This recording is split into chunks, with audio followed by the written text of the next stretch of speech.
To call in is 888-898-2525. That's 888-898-2525. Now, here are Phil, Chris, and Pat with tonight's edition of Sports Talk. Good evening, everybody. Welcome into Sports Talk on this Tuesday night. Good to have you with us. Phil Kornblut, Chris Bergen, Pat Daniel, all together once again. Hope you had a great day. Things a little chilly out there. Not real cold, but a little chillier than normal. So weather is on the way. Could impact USC spring football on Saturday, though Shane Beamer said today that as of today, all plans are for them to play their football game on Saturday, knowing that there's some weather coming in. And we'll hear from Shane Beamer again tonight. I know we heard some from him last night talking about the scrimmage. Today was a little bit more about the scrimmage after they reviewed the video and then also previewing the spring game on Saturday. Thoughts from him coming up tonight.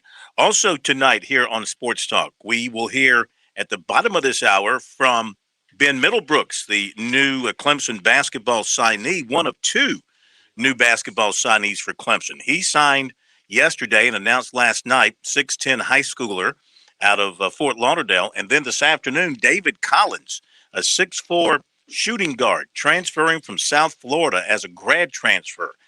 This looks like a heck of a pickup for Clemson. You look at his career, and he leaves South Florida as their number 7 all-time leading scorer with 1,540 career points, a career average of over 13 points per game. Number 10 all-time scorer in the AAC history. And so he's headed to Clemson to play his final year. Big pickup there. A big couple of days for Brad Brownell as he reworks the Clemson roster, which now has 11 players on it. And so we'll hear from Middlebrooks coming up at the bottom of the hour. At 7:05, I want you to be sure to be with us, whether it's over the radio or on team, because we've got a visit from a gentleman from up in New York. And his story, unfortunately, it's a sad story. He lost his son in a traffic accident, unfortunate traffic accident a couple of years ago. And his son's a big Gamecock fan, and he was going to walk on at South Carolina, attempt to walk on at South Carolina in football before he lost his life. And what has resulted is a good thing. And that good thing is a walk-on scholarship for football players, walk-on football endowed scholarship. And they're raising money for that now. And so Jake Panis was the young man's name. His dad, Stephen, will join us a little bit after 7 o'clock to talk more in detail about what this is all about. And if you're interested in helping out, certainly pay attention and reach out and help out if you so choose. Along those same lines, I want to mention, too, before we get into things, that this was brought to our attention. A GoFundMe page has been established to help out former USC football player Ulrich Jones. His family looked like, from the picture I saw, looked like they lost most everything in those tornadoes that blew through Alabama back in March. So a GoFundMe page has been established if you want to help. We have it on our Twitter page. If you scroll down our Twitter page, you'll see it. And or obviously you can do a search at GoFundMe and find it. And so they are seeking help as well. So I want to put that out there to let everybody know. Our phone number, 888-898-2525, South Carolina Education Lottery lucky number here on Sports Talk. Clemson and Georgia going to play baseball tonight a little bit after 7 o'clock. Clemson will have Davis Sharp back in the lineup tonight, Bergie. I don't know exactly how many games he's missed. We could look that up. But he's batting in the 8 hole. He's listed as the first baseman tonight. He comes in with a 192 batting average. So they need to do something to shake up this lineup. They've moved Dylan Brewer back to the leadoff spot. I think he was leadoff earlier in the year. Then he's dropped down. He's back at the leadoff spot tonight with Sam Hall and then Meredith. Parker batting cleanup. Grice in the 5 hole at DH. Then Briar Hawkins, Jonathan French, and Sharp, and Teodosio, and Rob Hughes starting pitcher tonight for Clemson. But they are 2 games under 500, Chris. This is not where we expected Clemson to be at this point of the season. No, and Phil going through their second 6-game losing streak of the season, but getting Davis Sharp back, I think, is going to be a nice addition. Clemson's been banged up throughout this season. He has not played much, as you alluded, and getting him back in the lineup, he's a utility player for them, and they desperately need him, not only from an offensive standpoint, but when he can get back out on the mound and pitch for them, I think he'll be a nice addition. But this is a Clemson team, and it's not going to make Tigers fans feel so much better about their current plight. But, Phil, they're not that far off from being a pretty good baseball team. I looked some of the statistical information up over the weekend, and I was stunned. Of the 36 home runs that Clemson pitching has allowed, would you like to hazard a guess as to how many have occurred here the last week and a half? Well, I know they gave up 9 over the weekend down in Miami, so I'm going to say 36. I'm going to say maybe 20. Not quite that many. They've given up 15 home runs in 6 ball games. That's a bunch. So obviously, if they can keep the ball in the yard, they've got a much, much better chance. Plus, defensively, they have not played all that well. They've committed twice as many errors as their opponents going into tonight's matchup against Georgia, a team that shut them out. So offensively, they've got to find a way to string some hits together. And, of course, the last time they played in Athens was that epic 20-inning affair that Clemson lost. That was part of a 7-game losing streak way back in 2019. I say way back. You think that it's that long ago because we lost much of last season. But, again, Tiger fans, there is some solace in this. They are not that far off. Miami made them look bad the first 2 games of the series over the weekend, but I don't think they're quite as far off as maybe their record might indicate, and it'd be a good place for them to start turning the corner tonight if they could get a win on the road in Athens. Absolutely. They do have Wake Forest coming up this weekend after playing at Georgia. And I think Wake Forest, that's a team that they can handle and get some league wins. Wake Forest is only a 6-14 in the league and 12-17 overall. They sit right behind Clemson. Clemson's 9-12. Tigers need to sweep that series to get back to 500 and then go from there. They have just got to start winning games. I mean, right now they are not an NCAA tournament team. I think that's pretty obvious. No, nowhere close. Yeah. And they've got to get some clutch hitting. And I think that's part of the reason you see Monty Lee juggling the lineup a little bit. You'll remember back their loss against the College of Charleston. They were 2 of 13 with runners in scoring position. I think, if memory serves, Sunday against Miami, they were only 1 of 6 with runners in scoring position, somewhere in that neighborhood, in a game they lost by a run. If they could just pick up a clutch hitter there, they might be able to start squeezing out some of these victories and turn those losses around. And again, I don't think they're quite as far off as maybe their record might indicate. They're a good baseball team. They just haven't played well here the last couple of weeks. Well, I tell you what, you look at the rest of their schedule after Wake Forest, they don't have many games where you look at and say they're going to pile up a bunch of wins. I mean, they've got 3 with Louisville at home, and then they have Upstate at home. Hey, tournament team. Don't mess with Upstate. Then they go to Georgia Tech. Then they host South Carolina. Then they go to Florida State, and they finish up with 3 at Duke. So it's not an easy road ahead of them at this point. And considering they're under 500, and they're 3 games under 500 in the ACC, they got their work cut out for them. I mean, Louisville's 14-6 and 22-11 in league play. Georgia Tech is 17-14, 14-10. Duke's struggling, 8-13 in the league and 16-16 overall. They've had kind of a disappointing year. And, of course, we're kind of building up toward that South Carolina-Arkansas game beginning on Thursday. That game on Thursday and then the rest of the series. And hopefully the weather won't be a big issue. Again, Saturday, who knows? They might move that Saturday game up to Friday, depending on what they can work out with television and play 2 7-inning games. If they project the weather is going to be bad on Saturday as what is being projected now. Arkansas, the number 1 team in the country, 11-4.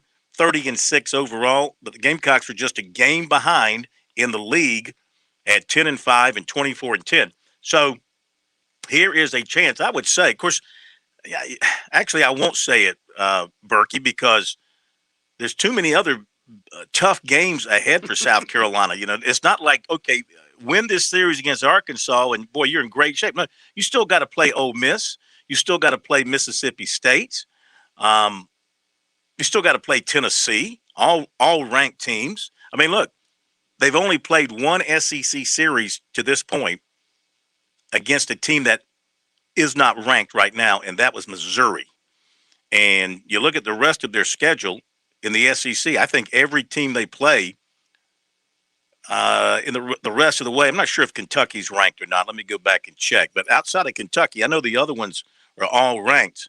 I think Kentucky might be in the ranking as well. They could all be ranked the rest of the way. So just getting past Arkansas, they can't really exhale yet. I mean, it's win a series and then regroup and get ready for the next one, because there's another very good team waiting for you down the road. I'm wrong. Kentucky is not ranked this week, but everybody else is.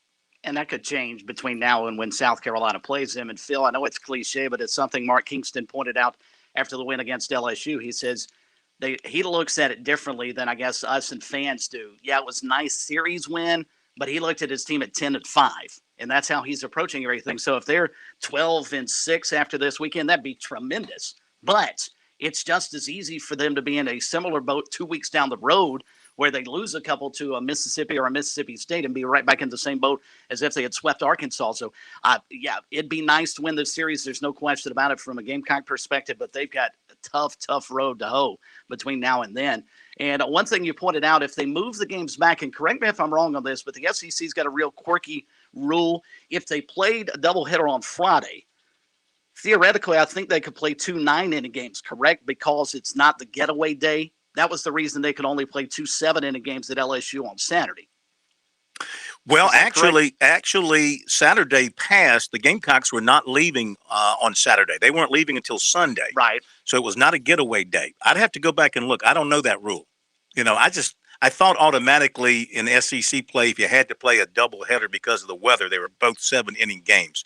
I could be wrong. You could be right. But I just know this past Saturday, the Gamecocks didn't return until Sunday. So there was no rush, no deadline for them to complete that second game. Yeah, no, I understand that, but I somewhere in the back of my mind, we'll have to check that. Maybe Pat can dig that up for us. But I think if it's not a scheduled, the last game of the weekend, let's put it that way, that they could potentially play 2 9-inning games as opposed to 2 7s. Check on that during the break. That's an excellent point, and we'll see if that's the case. If you want to jump on the show here in the next couple of minutes, grab a line, 888-898-2525, South Carolina Education Lottery. Lucky number here on Sports Talk. Be right back. The lady in black doesn't age. She just gets tougher. And Throwback Weekend is when she likes to remind all the friends, families, drivers, and dreamers just how they got here. Business up front and parties in the back. Over 70 years of history held together with one famous black stripe. Too tough to tame? I guess you'll have to find out. Darlington Throwback Weekend, May 7th through 9th. Get your tickets at darlingtonraceway.com. South Carolina, just right. Founders is offering a low-rate mortgage with up to $4,000 in closing costs to full-time hospital employees, honoring your frontline efforts against COVID-19. With no PMI, no origination fee, and no limit on the loan amount, you can't go wrong. Visit founders.com/HEC and apply for your hospital employee choice mortgage today. Membership qualification required. Terms and conditions apply. Institution NMLS identifier number 410646. Founders is an equal housing lender and is federally insured by the NCUA. The Southeastern Institute of Manufacturing and Technology at Florence Darlington Technical College specializes in sophisticated manufacturing services and workforce development training. The SIMT offers rapid prototyping, additive manufacturing, advanced machining, and business incubation services to clients from across the state and nation, plus social media listening services and rentals of conferencing and training spaces. The SIMT also houses an 800-seat auditorium, a conference center that can seat more than 1,200 for dinner or a luncheon, and numerous classroom spaces with state-of-the-art presentation technologies. Visit our website at simt.com or call 866-304-7468 for more information. The SIMT, technology to grow your business. Stay tuned. More Sports Talk is coming up on the Sports Talk Media Network. Welcome to Tiny Stories. Today we're with Sonia, who recently won $500 on a scratch-off. I am such a loser. I'm so confused. Ever been to a family reunion? Not if I can help it. My dad's family rents a beach house every year. I've always said I can't afford to go. I am so sorry. I'm assigned a sleeping bag on the porch with cousins I've never met. Been there. Even got the T-shirt. You may be Cousin Tina. No. You know what? That's it for the South Carolina Education Lottery. Tell your story at tellyourtinystory.com. If you're looking for a great weekend escape, make for Santee, South Carolina and Clark's Inn and Restaurant. Santee provides the perfect backdrop for recreation and adventure. Clark's provides the perfect backdrop for relaxation. Just minutes from Santee Cooper Lakes and 3 championship golf courses, Clark's Inn and Restaurant is a short drive from wherever you are in the Palmetto State. Since 1946, the Clark's Hospitality has been making Santee easy to find, but hard to leave. Visit clarksinandrestaurant.com today. Hi, this is Phil Kornblut of Sports Talk here with Major Billy Downer of the Department of Natural Resources. Major Downer, if there's one thing baseball fans love as much as their teams, it's being on the water. That's right, Phil. DNR wants to remind boaters to file a float plan before you go in the water this summer. Let family or friends know where you're going and when you plan to return. Be specific. And always wear your life jacket. It just might save your life. Take a boater education course and have a great summer. The future of golf is waiting for you at the Players Club. Rain, shine, or after dark, you can enjoy the game of golf anytime at Columbia's Indoor Country Club. The Players Club delivers the most realistic golf experience and offers more than 90 championship courses. Play or practice with the same state-of-the-art full-swing simulators used by Tiger Woods and Jordan Spieth. Visit MainCourseSC.com to book a bay and become a player today at the Players Club, part of the Main Course, 1626 Main Street in Columbia.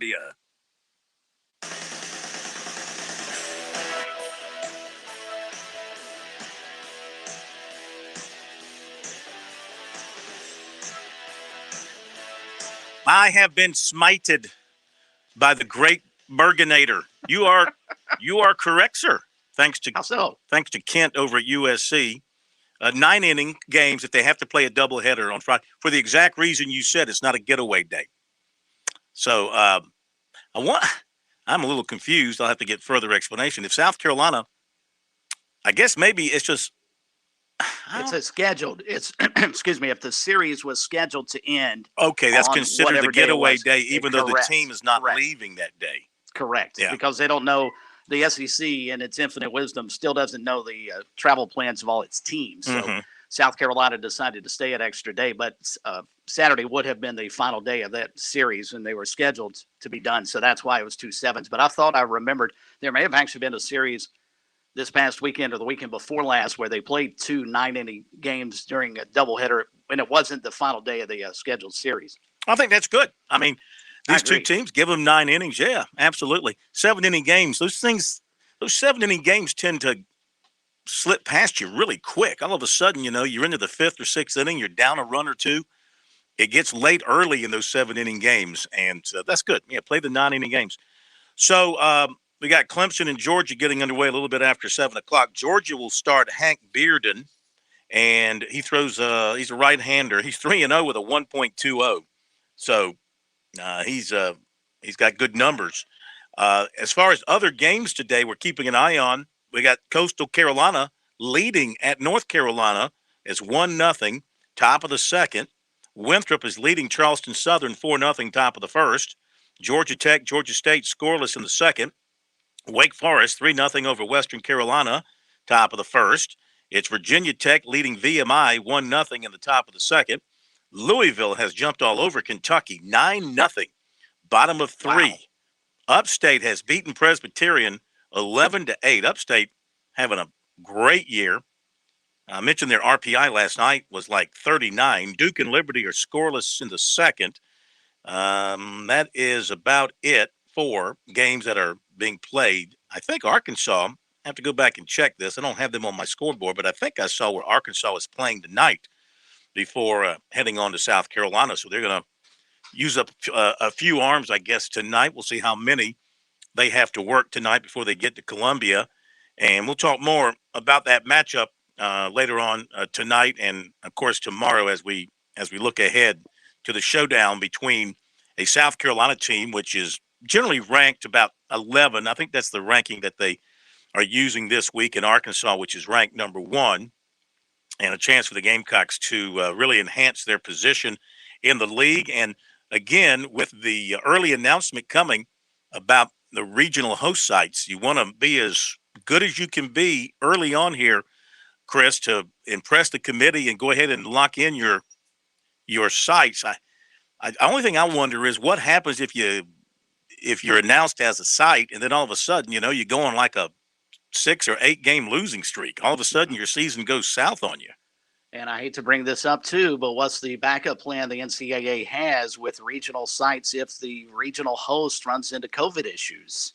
Is that site still utilized whereas the team is unable to play? I don't know what the NCAA will do with that, since this is not going to be like the NCAA men's basketball or the women's women's basketball tournament, where they could take everybody to one location, and then if somebody got COVID like we ran into with the VCU scenario, then those teams just advance on or go home. I don't know if the NCAA, I'm sure they've thought of this, but I have not heard their plan if a host site is experiencing COVID. And one other thing I wanted to follow up, an interesting nugget I heard over the weekend about USC Upstate. I was listening to the South Carolina game, and Derek Scott brought up the point about the D1 podcast, and they were talking about sleepers for Omaha. And one of the guys on the D1 podcast actually mentioned USC Upstate as a sleeper to get to Omaha. They have some excellent pitching. One thing about Omaha, too, to note, and I was glad to see this. This is not new news. This came out earlier this year, but they reformatted the World Series for this coming year. I don't know if it'll stick this way. I think it's a good idea. They've shortened it. And so the College World Series will begin on, I don't know the exact date, but it will begin on a Saturday. Then it will run through that week and all the next week. And then they'll start the championship series the following Saturday. So in the past, depending on the situations, you would not start the championship series until that next Monday, and thus the World Series could run all the way to the next Wednesday. Now it will end, barring weather, of course. It would end on that Monday if you had to play a third game of the championship series. So it tightens the schedule up a little bit, Chris. I think that's good. I think so, and I think it cuts down on some of the expense not only the NCAA has to put in, but also the teams. You're out there for 2 weeks if you play all the way to the championship series. So I think that's a really good move by the NCAA. Mm-hmm. What you got, Pat? Just it's worth noting, piggybacking on what Chris was just saying about USC Upstate. Remember, they have already beaten Clemson this season 12-2, and they swept College of Charleston in 3 consecutive games, only one of those games being close. Yeah, they're good. They've been good from the get-go this year, so you got to keep an eye on them.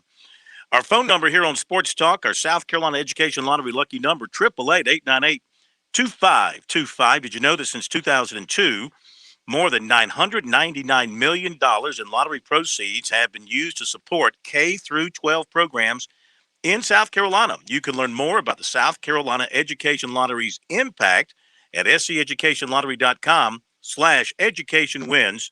Playing for fun is a win for education.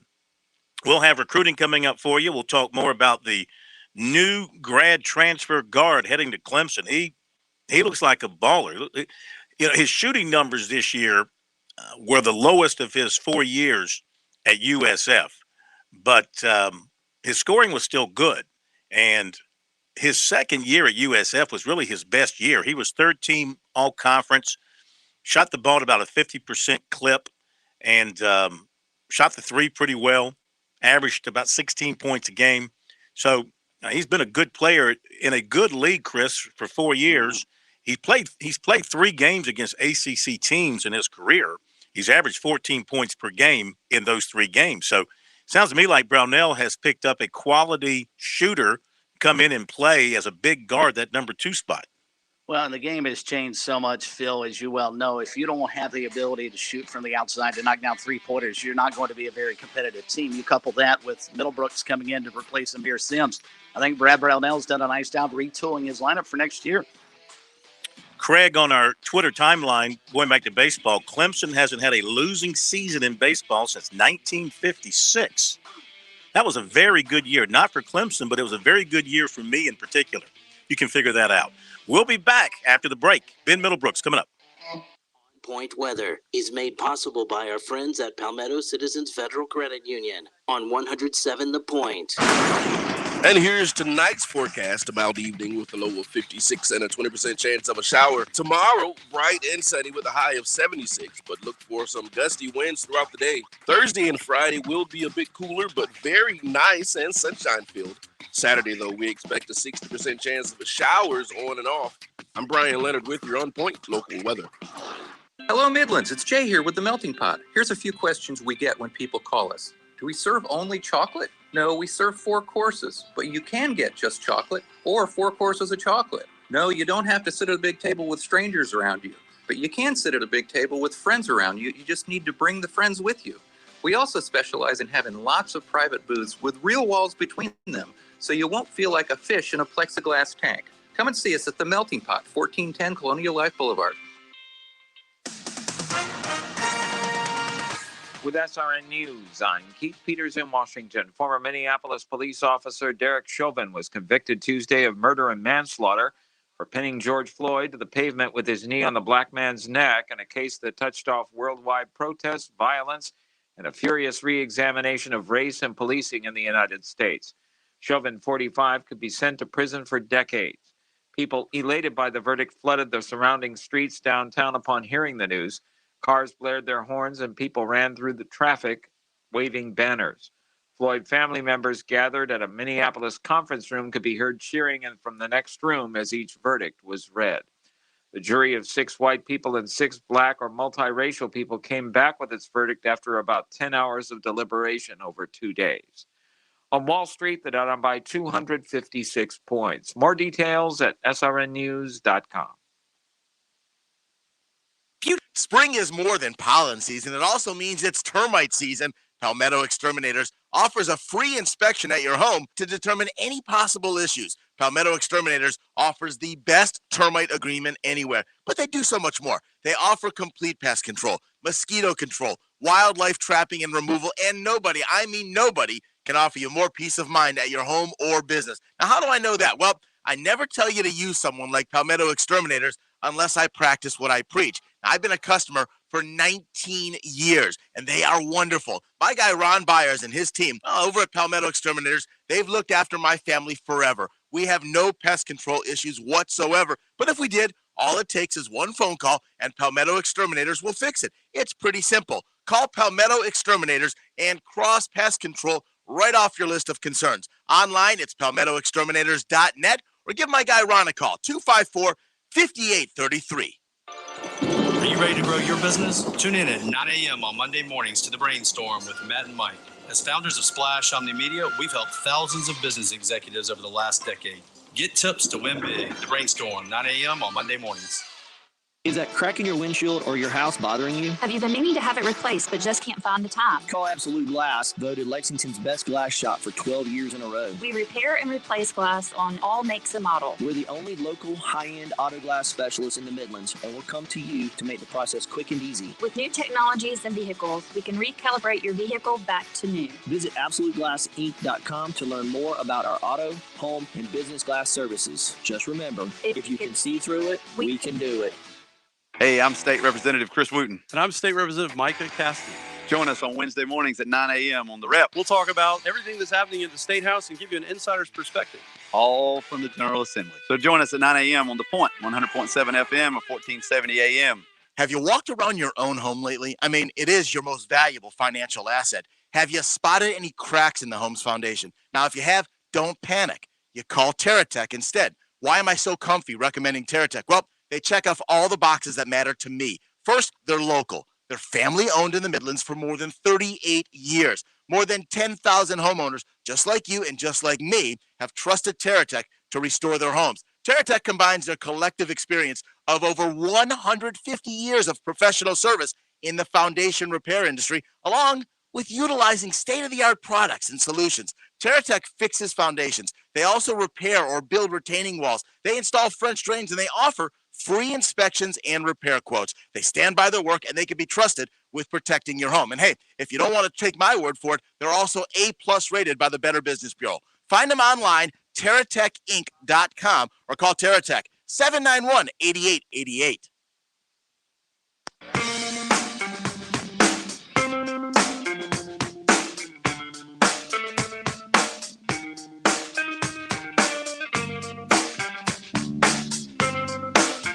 right, welcome back, everybody. Good to have you with us here on Sports Talk across state, listening to us on one of our 24 affiliates, following us on our stream on YouTube and Facebook and Twitter. If you want to look at us, don't know why you would, but if you want to, that's where we are. On Twitter at SportsTalkSC, on Facebook, SportsTalkSC, and YouTube, Sports Talk Media Network will get you to all those different locales. Coming up in just a few minutes, more from USC football coach Shane Beamer as he met again today with the media leading up to the spring game on Saturday. But right now, more on Clemson basketball. Last 2 days, Brad Brownell has hit home runs in getting players into his program. Today it was David Collins transferring from USF, 6'4" shooting guard. Yesterday, Ben Middlebrooks from down in Fort Lauderdale, Florida, announced that he was headed to Clemson to join the Tigers program, and he joins us now here on Sports Talk. Ben, good to have you with us. How are you? Yes, sir. I'm doing really well, and thank you for having me on. Our pleasure. Good to have you with us. And first of all, I know that you have a tie to Clemson. As you told me last night, your sister plays tennis there, so that was certainly a positive for them. What else did you see there that was attractive to you, especially from a basketball standpoint? Yes, sir. So, obviously, just right off the bat, being an ACC school was obviously, you're in the best conference in the country. You can't beat that. And then especially being at Clemson, with their recent success, especially, going to March Madness, getting to the Sweet 16, everything like that has just been huge in me making my decision. So you were originally in the 22 class. When did you start to get the feeling that reclassifying to 21 was the right move for you, and what sort of got you moving in that direction? Yes, sir. So, I was definitely a little bit of a weird situation because I was a junior basically with the credits of a senior, which is why I was able to graduate early. But really the biggest part was I just felt like I was ready to take that next step. I felt like I had done really everything that I needed to do in high school basketball and felt like the best thing for me at that time was to take that next step into college. And then Clemson came along, and I felt like that has been a dream school when it was the best opportunity. I decided to take it. Did they bring up the idea, since you already had the academic work, hey, you got it done, why don't you come on and join us early?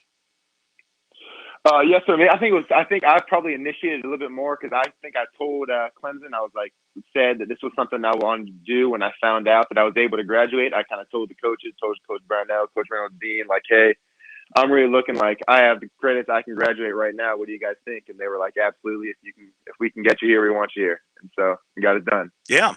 So what kind of player is Clemson getting in Ben Middlebrooks? I know you're listed at 6'10". I think you told me you're still growing a little bit. Maybe you're touching 6'11", but 6'11" guys, I can remember back in the day, you'd have your back to the basket, you'd set up in the post. Maybe you had a nice hook shot. Not you, huh? Not exactly. So, I definitely can do those things. I can definitely, if I need to, go in the post and play down low a little bit. But I also feel like one of my best assets is kind of being able to step outside, being able to shoot the three, pick and pop, do that kind of thing as well, which is obviously what I'm looking to do when I can come play Clemson. Yeah. Ben Middlebrooks, commitment to Clemson out of Fort Lauderdale, Florida, joining us here tonight on Sports Talk. And Ben, congratulations on your commitment. You mentioned in some of the other media opportunities you've had, along with chatting with Phil last night, about how different the recruiting process was with COVID and the inability you had to get on campus. You've got a relationship. Obviously, your sister plays tennis at Clemson. How much was that a factor in your decision? And also, how was the recruiting process going through a bizarre season with everybody dealing with COVID and you not being able to have the typical official visit?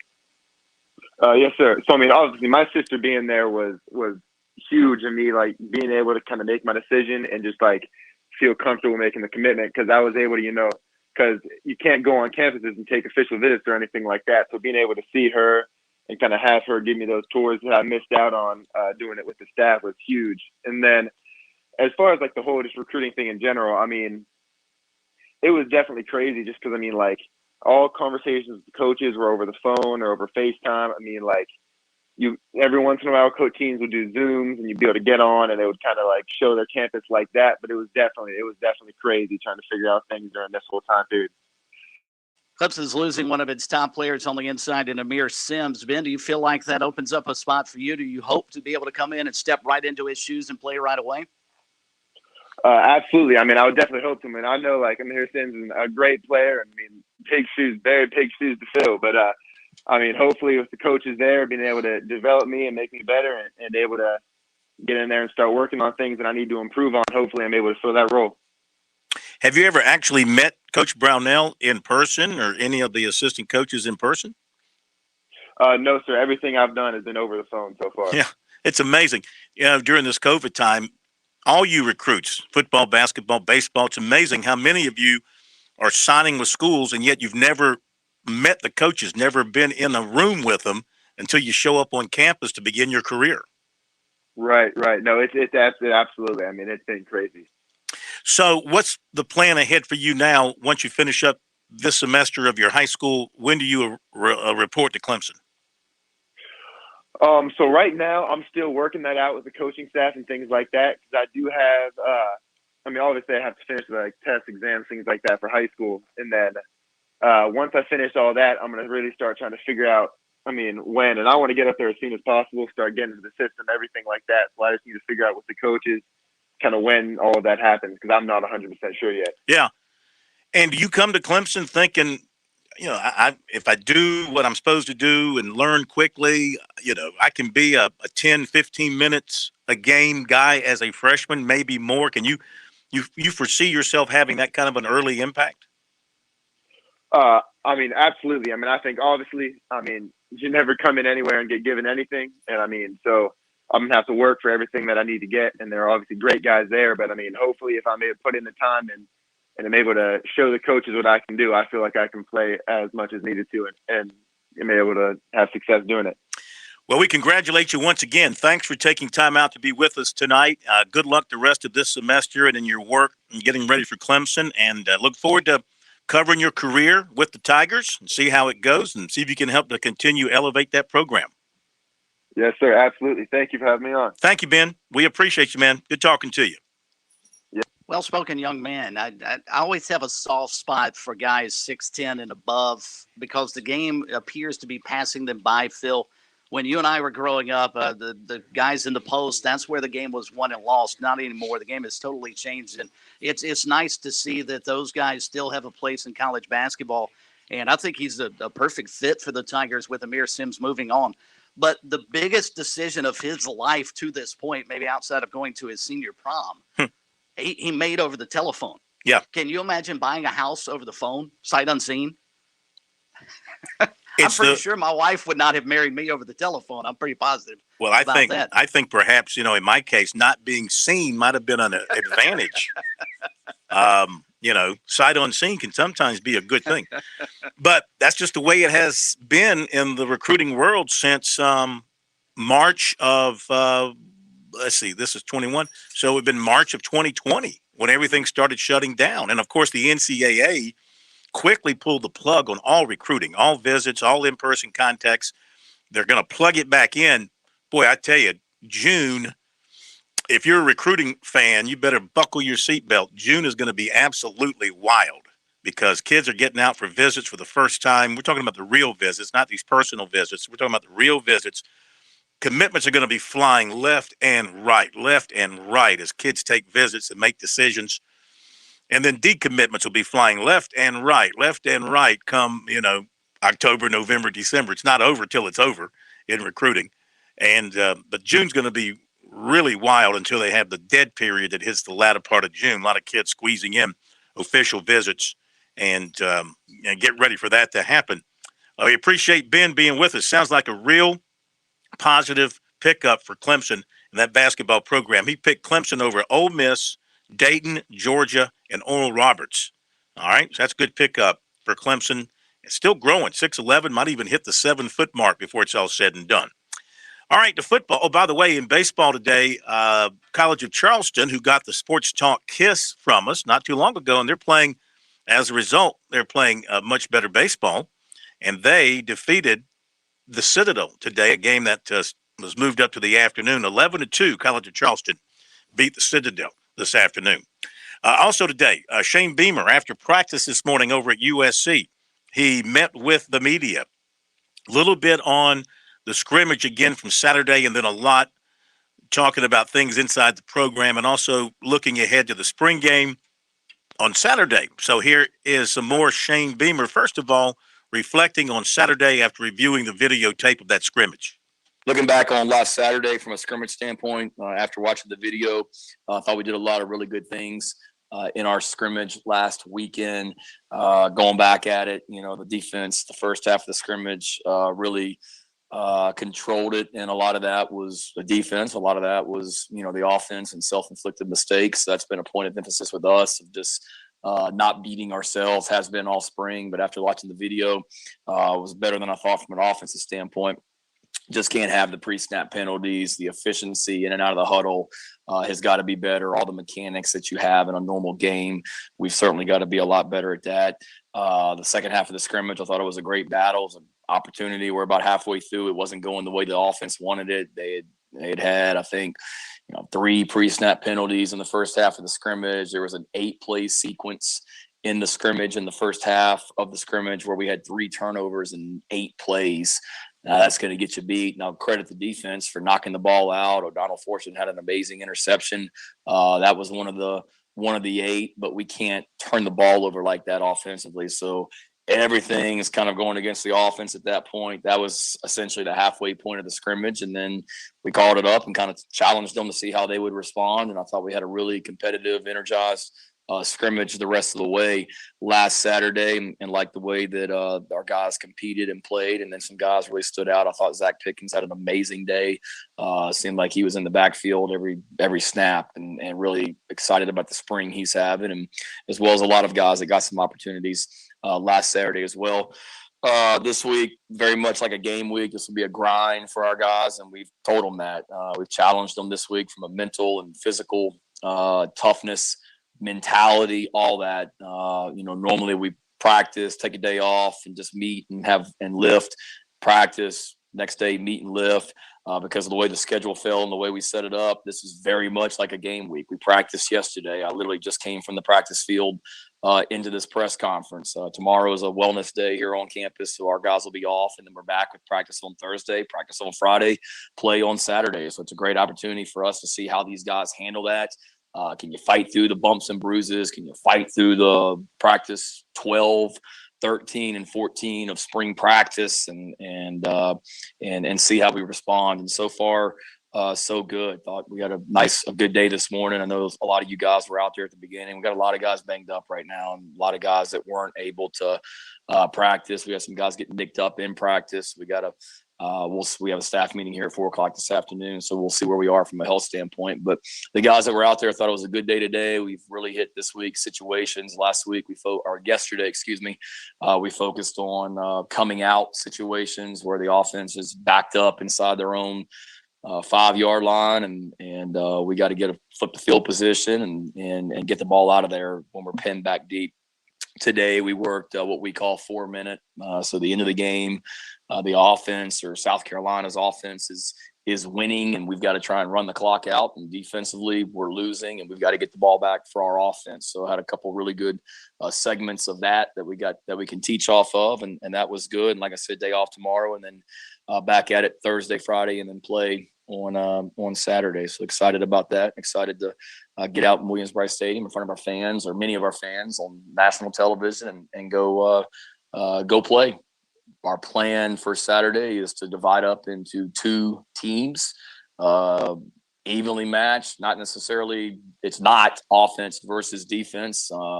I literally came in here early on a Sunday morning after our first scrimmage and just kind of went through in our staff room and just basically built the teams and tried to make them as evenly as possible. And that's our plan right now. Our coaches would be split up on 2 different teams, Garnet and Black. Plan would be for Coach Satterfield and Coach White to kind of bounce back and forth and call it for both sides, both teams, call the defense and call the offense, and make it as much like a game as we can. That's the plan right now. Obviously, from a health standpoint, we've got to see where we are. There were some positions today when we finished practice that it would be very tough if things stay the way they are right now on Tuesday for us to be able to have a game if we don't get some guys back at some certain positions. So keeping our fingers crossed that some of these bumps and bruises will heal up and our guys will be healthy enough. We'll have enough of them healthy enough to go out there and compete on Saturday, which we're optimistic we will. But we'll meet today as a staff and see where our guys are on Wednesday and make a final decision. But that's our plan right now, and hopefully we'll be able to get those teams to you probably Thursday morning early would be the plan right now. So we'll see where we are then, but that's the plan going forward. With that, be glad to answer any questions. You just mentioned some of the health problems with two guys specifically, Marshawn and Kevin Harris. I mean, Marshawn's coming off the knee. Kevin, you saw what he could do last year. What was the plan for those guys, even if they were fully healthy? Were they going to get a whole lot of snaps this Saturday? You know, if so, yeah, absolutely. I mean, we got to be smart. There's other backs that we certainly need to see, and Kevin's competing, and he knows that. I think Zaquandre White's had a great spring. I think Rashad Amos has had a really nice spring. So Kevin, we talk about it all the time about competition, and nobody has anything sewed up. So regardless of what anybody did last year, we're competing our butts off in spring practice every single day. And Kevin knows that. And Kevin's certainly fighting through some things right now from a health standpoint and showing some toughness. And I commend him. I mean, we challenged him after Saturday, some plays that he had on Saturday that he probably would like to have back. And we challenged him yesterday, and he went out yesterday and I thought had a great practice and showed up in some special teams drills that we're doing, competing. So we're all competing, but yeah, we wouldn't have held anybody back if Kevin and Marshawn or whoever was completely healthy. But there's also a point where there's some other guys that you want to see in those game situations. And Kevin has certainly had a lot of reps in real live game situations. So let's get some of those other guys in there and throw them in the limelight and get them some reps too. So, it would have been a healthy balance to answer your question, David.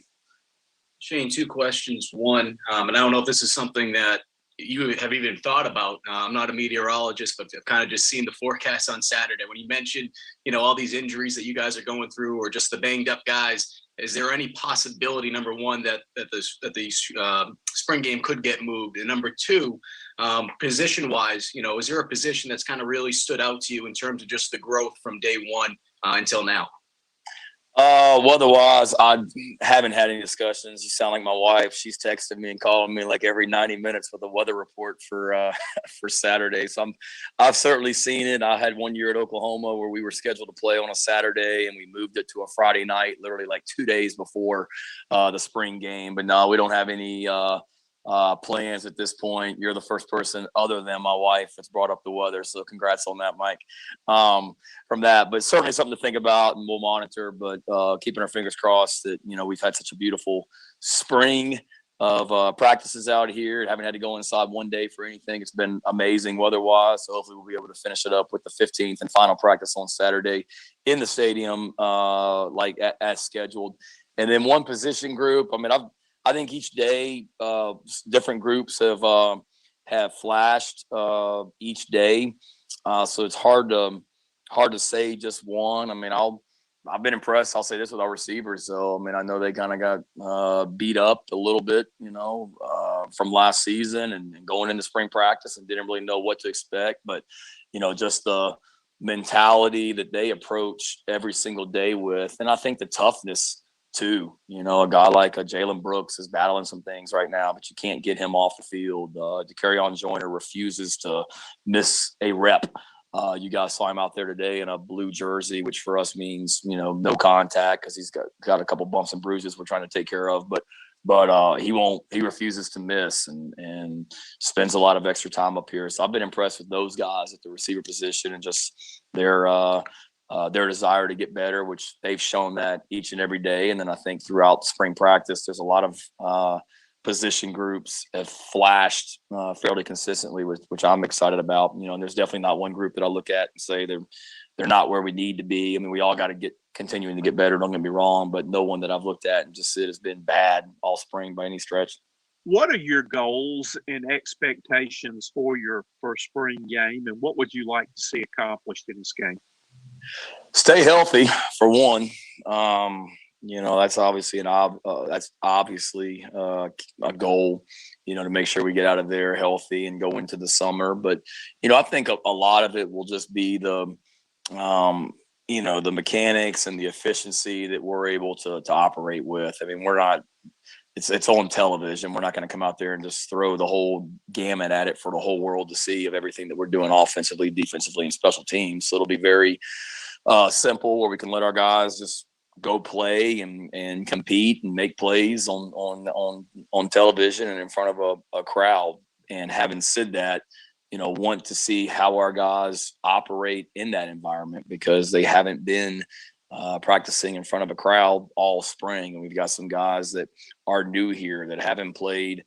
Frankly, a lot of guys, whatever the attendance is going to be on Saturday, frankly, we got a lot of guys, whether they're coming from high school or smaller colleges, that have never played in front of a crowd that's going to be as big as we're going to have in Williams-Brice Stadium on Saturday. And just seeing how our guys respond, seeing how the coaches handle it, being able to get being two different teams and two different sidelines and press box to sideline communication, getting players in and out of the game, and can we operate efficiently and not have delay of game penalties, all that stuff. We've got to we weren't where we needed to be last Saturday from that standpoint, so we certainly need to be better this Saturday. But those would be two goals, Dick, if that stand out to me. You mentioned your positivity factor and your glass half full approach.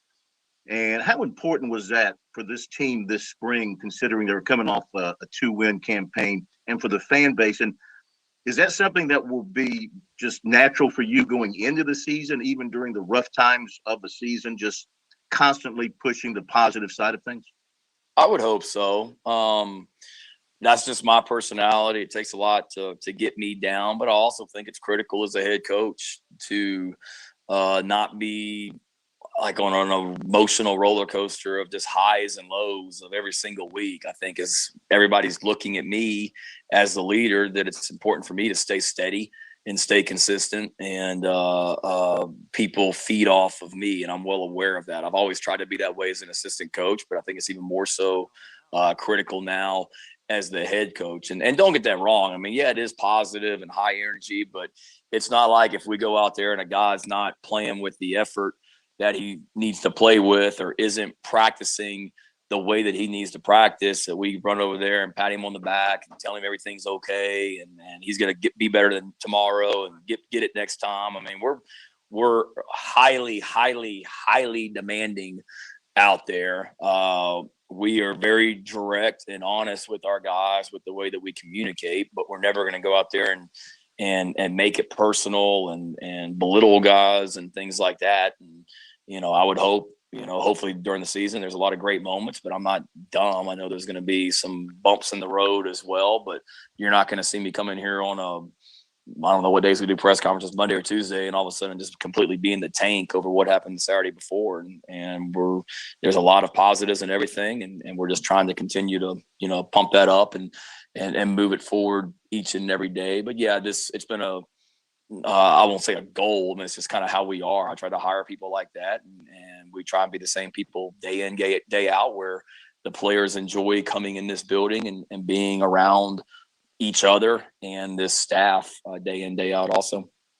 Okay, Shane Beamer. I think we've heard all of Shane Beamer until Saturday, the spring game, and we'll be there for that. We'll have coverage for you on our website, SportsTalkSC.com. The Big South announced postseason honors today, and Charleston Southern, well represented. Cody Klein, defensive back, first team, all Big South. Also first team, Davion McDaniel, offensive lineman.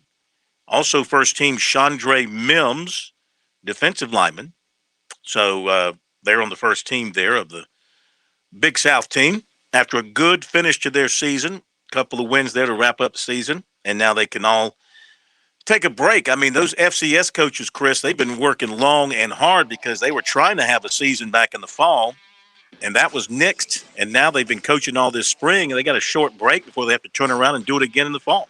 It was funny when we were chatting with Coach Thompson from the Citadel last week, and he referenced that about how he needs a break himself because they're coming right out of their spring season. They'll go into summer conditioning and back at it in the fall, it appears. Absolutely. All right, got to hit a break here on the top of the hour of Sports Talk. Got a busy second hour coming up. We'll be right back. By the way, before we do what's supposed to happen here, thank you for pushing the button. I thank you. Programming thanks you. America thanks you. WQXL Columbia, W264DF. Grills, outdoor kitchens, and fireplaces. Spring Sizzle starts with Bart. This is 107 The Point. Breaking news this hour from townhall.com. I'm Keith Peters. Reaction is coming in from Capitol Hill over the guilty verdicts against former Minneapolis police officer Derek Chauvin in the pending death of George Floyd last May. Congresswoman Maxine Waters offered her view. You know, someone said it better than me. I'm not celebrating, I'm relieved. While GOP South Carolina Senator Tim Scott also reacted. While we all may need to grow our confidence in parts of the system, the truth of the matter is that this reinforces a commitment that we can have confidence that the justice system is becoming more just. Chauvin was found guilty on all charges: second-degree unintentional murder, third-degree murder, and second-degree manslaughter. Chauvin's bail was immediately revoked, and he was led away with his hands cuffed behind his back. Sentencing will be in 2 months. A group of religious leaders is calling for a boycott of Georgia-based Home Depot, saying the home improvement giant hasn't done enough to oppose the state's new voting law. That brought reaction from Georgia Governor Brian Kemp, who says the new election law does not hurt minorities. For all these folks that are saying it's restrictive and regressive and a step backwards and Jim Crow 2.0, I mean, African American, Latino, and other minorities, their turnout in elections has increased in Georgia, which is what's so insane about all of this. A Sikh civil rights organization is calling for law enforcement to investigate whether a former employee who fatally shot 8 people at a FedEx facility in Indianapolis had any links to hate or white supremacy groups. The Sikh Coalition's request Tuesday came a day after Indianapolis police released a report from last year in which they said they had found white supremacist websites on Brandon Scott Hull's computer in March of 2020. On Wall Street, the Dow down by 256 points. The Nasdaq dropped 128. The S&P 500 lower by 28. More on these stories at townhall.com.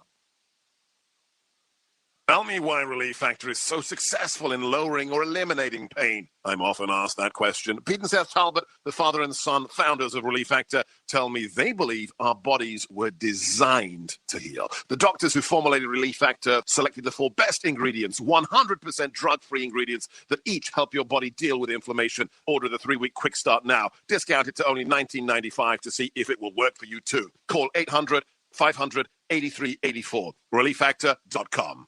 With a Democratic sweep officially in place, we are now at the mercy of tax and spend economics. Get ready for runaway national debt pushing the further devaluation of the dollar. So if you haven't invested in gold, now is the time to protect your savings. Birch Gold Group is the premier precious metals IRA company in America. With an A+ BBB rating and thousands of satisfied customers, Birch Gold can help you move an eligible IRA or 401k into an IRA backed by gold. Go to birchgold.com/radio for your free information kit. That's birchgold.com/radio.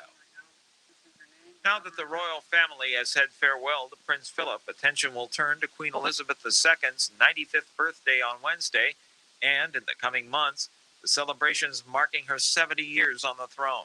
We hear more from correspondent Charles de Ledesma reporting from London. These events will remind Britain the reign of the Queen, the only monarch most of her subjects have ever known, is finite. This has triggered speculation about how long she'll remain on the throne, what the monarchy will look like in the future, and for some, even whether it should continue to exist. While most observers say Elizabeth is unlikely to abdicate, she has already started to turn over more responsibilities to Prince Charles, her eldest son, who's 72. That process is likely to accelerate following Philip's death. Charles de Ledesma, London. News and analysis at townhall.com. I'm Keith Peters in Washington. On Point Weather is made possible by our friends at Palmetto Citizens Federal Credit Union on 107 The Point. And here's tonight's forecast. A mild evening with a low of 56 and a 20% chance of a shower. Tomorrow, bright and sunny with a high of 76, but look for some gusty winds throughout the day. Thursday and Friday will be a bit cooler, but very nice and sunshine-filled. Saturday, though, we expect a 60% chance of showers on and off. I'm Brian Leonard with your On Point local weather. WQXL Columbia, W264DF. Grills, outdoor kitchens, and fireplaces. Spring Sizzle starts with Bart. This is 107 The Point. Don't you forget, pressing the button can also be enjoyable for you.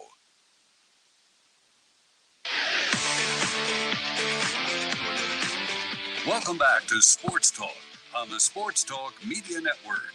You can reach the guys with the South Carolina Education Lottery lucky number, 888-898-2525. That's 888-898-2525. Now back to Phil, Chris, and Pat with the second hour of Sports Talk on the Sports Talk Media Network. All right, welcome back, everybody. Sports Talk here on this Tuesday night. Phil Kornblut, Chris Bergen, and Pat Daniel. Good to have you with us wherever you are dialed in around the states. Updates some baseball, and then Stephen Panis is going to be joining us here on Sports Talk for some very special information. So please stay tuned for that. But while we get him on the line, Upstate has beaten PC 11-8, and Coastal Carolina leading at North Carolina 3-0, bottom of the third. This would be a huge win for the Chanticleers if they can hang on to that lead.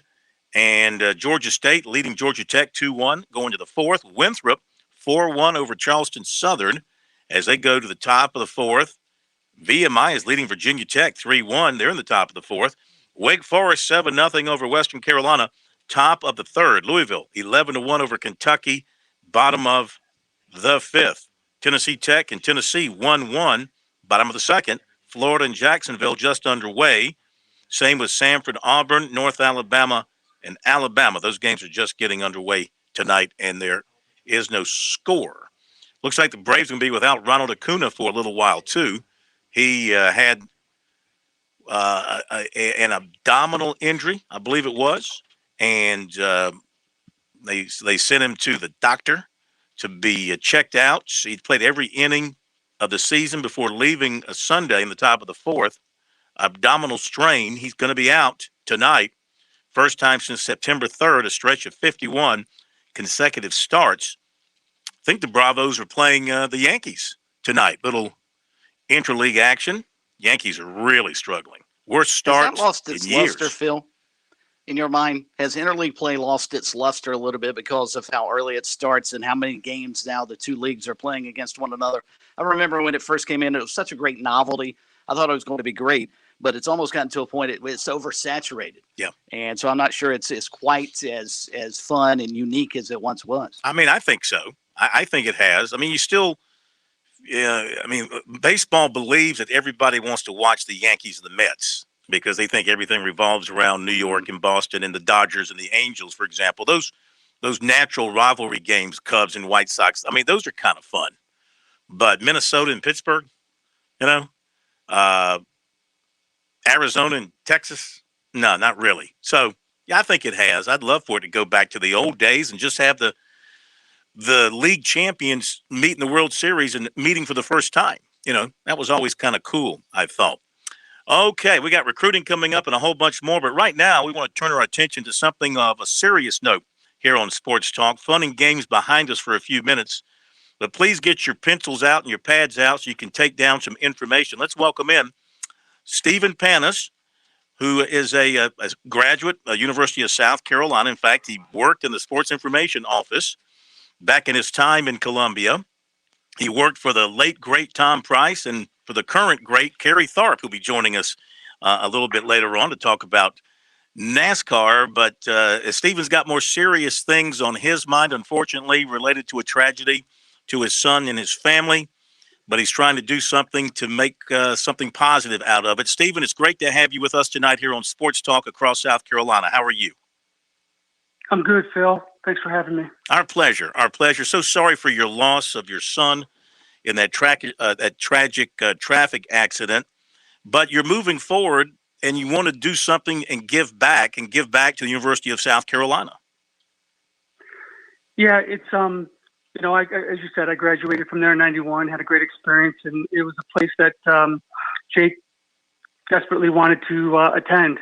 He fell in love with the university and Gamecock Nation at an early age, watched many a game with me, and so this is our way of honoring his legacy, his spirit, his name. And so we wanted to create a scholarship that identified with who Jake was, which he was a gritty athlete, a tough competitor, would have been a type of walk-on type kid. And we wanted to honor his love for the Gamecock football program. And in talking with Coach Beamer, we came up with this concept to create an endowed scholarship that would support a walk-on who earns an athletic scholarship and allow Jake to do in spirit what he couldn't do while he was here with us, which is to attend the University of South Carolina.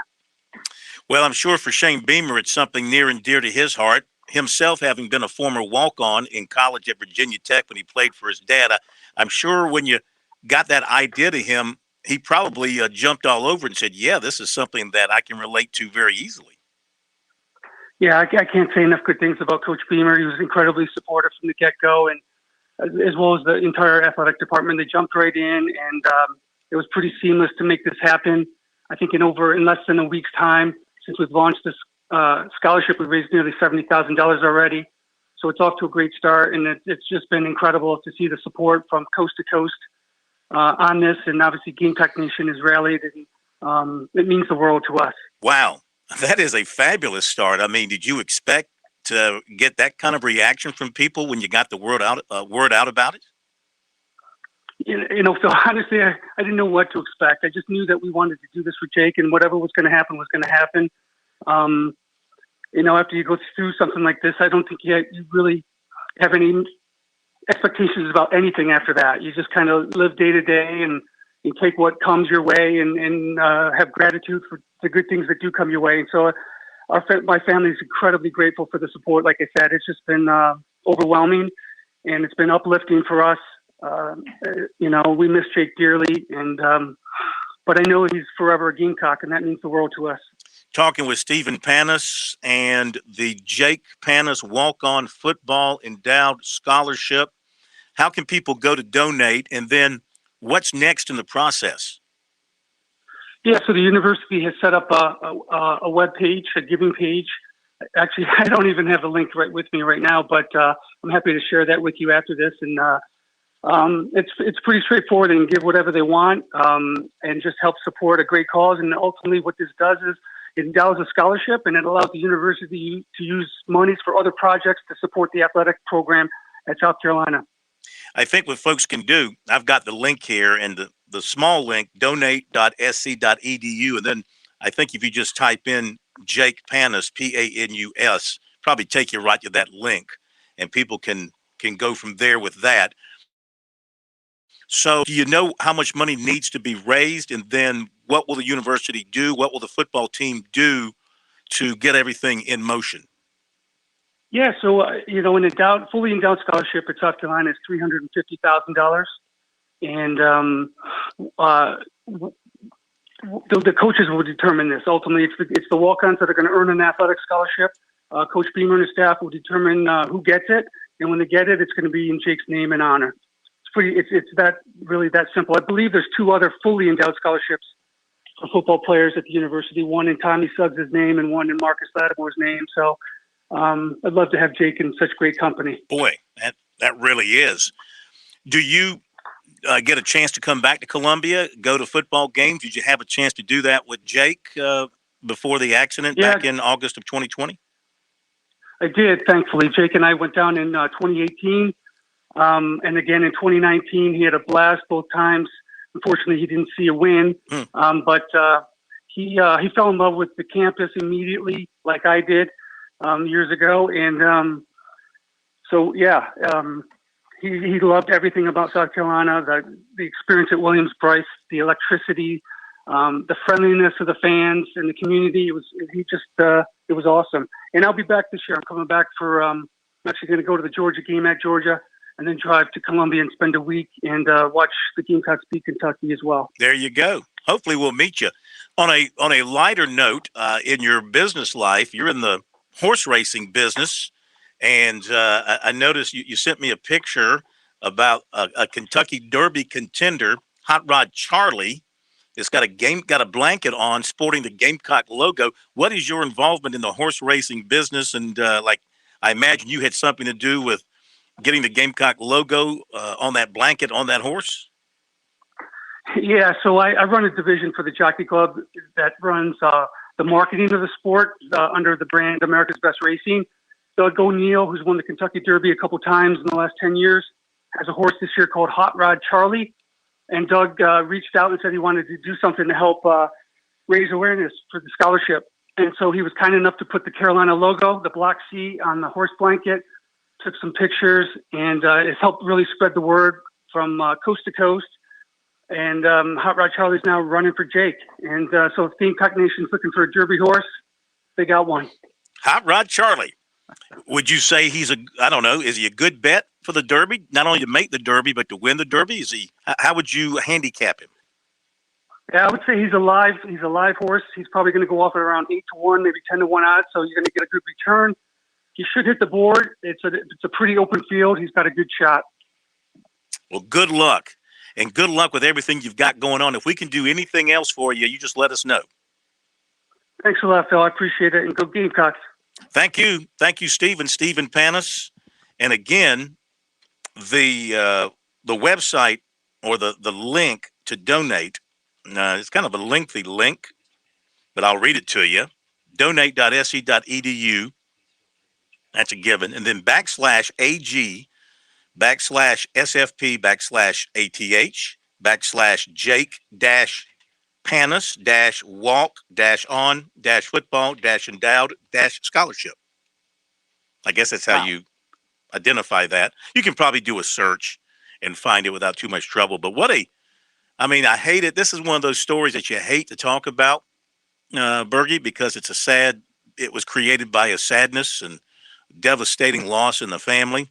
But they're trying to turn it into a positive. And if you can help somebody else with a scholarship, get a college education in memory of your son, I can't think of anything better you can do from a tragedy like this. No, I don't know how you get past that.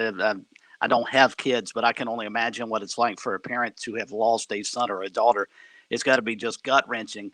And for the Panis family to be able to put this together and honor their son, I think it's a wonderful, wonderful deal. I had no idea, though, the amount of money it would cost to endow a scholarship at any university. What do you say, $350,000? I'm assuming that's for 4 years total. So just a remarkable, remarkable story, and something I hope our listeners get into. And this was not the place. You started to get into his backstory a little bit, but he has had such an interesting life. I'm speaking of Stephen. He was a sports agent for a while. He's dealt with former Citadel player Travis Jervey of the Green Bay Packers. He's worked with Andre Agassi and Steffi Graf, and also, which I would have been really interested to find out the backstory about Helio Castroneves, who's won the Indianapolis 500 3 times. He's got a fascinating backstory. Maybe we can have him back on at another time to talk more about him as opposed to the GoFundMe and the situation with the endowed scholarship for his son. Yeah, great stuff. Great stuff there on an otherwise sad story. But I appreciate Stephen joining us and spreading the word on that. Hey, we're going to give you something else. He was with us last night. He's back tonight. Bob Iback, the Trevor Lawrence footballs. If you didn't hear it last night, okay, stay tuned. You'll hear about it tonight, and you can get the information on that. Clemson and Georgia, scoreless, bottom of the first. Be right back. The lady in black doesn't age. She just gets tougher. And Throwback Weekend is when she likes to remind all the friends, families, drivers, and dreamers just how they got here. Business up front and parties in the back. Over 70 years of history held together with one famous black stripe. Too tough to tame? I guess you'll have to find out. Darlington Throwback Weekend, May 7th through 9th. Get your tickets at darlingtonraceway.com. South Carolina, just right. No air balls, no bricks, nothing but net with Founders Federal Credit Union. Our full-service line of financial products gives you all the tools you need for financial success. And you'll love being with us as much as we love serving you. Visit relaxjoinfounders.com or one of our more than 30 locations to see if you qualify for membership with Founders Federal Credit Union. Relax with Founders. Services require credit evaluation. Terms and conditions apply. Founders Federal Credit Union is federally insured by NCUA. The future of golf is waiting for you at the Players Club. Rain, shine, or after dark, you can enjoy the game of golf anytime at Columbia's Indoor Country Club. The Players Club delivers the most realistic golf experience and offers more than 90 championship courses. Player practice with the same state-of-the-art full-swing simulators used by Tiger Woods and Jordan Spieth. Visit MainCourseSC.com to book a bay and become a player today at the Players Club, part of the Main Course, 1626 Main Street in Columbia.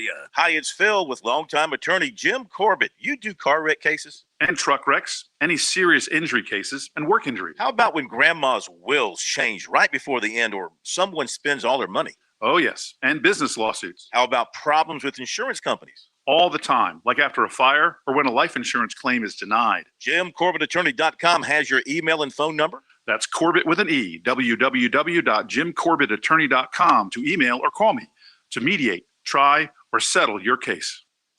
You're listening to Sports Talk on the Sports Talk Media Network. We're back in a moment.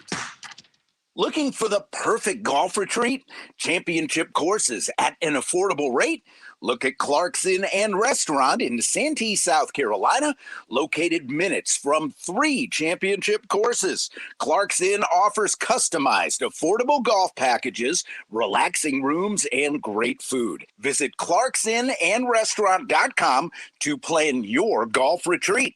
ClarksonandRestaurant.com, easy to find, hard to leave. Enjoy life to the fullest with tasty peanuts that pack a lot of flavor. When it comes to eating peanuts, the research is clear. Peanuts improve your health. Peanuts, a snack that gives back. Crack some open today for a nutritious, sustainable, and earth-friendly treat.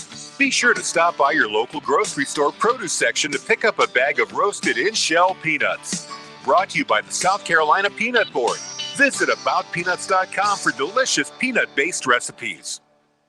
Hey, folks, mortgage rates have dipped to their lowest levels in recent history, and with home values up in many areas, now may be the perfect time to refinance your home. Whether you're looking to lower your monthly payments, free up cash for home improvements, or just pay off your home faster, a quick call to the one and only Stuart Wingo of Ameris Bank could save you money. If you're looking for competitive rates and exceptional service, call Stuart Wingo.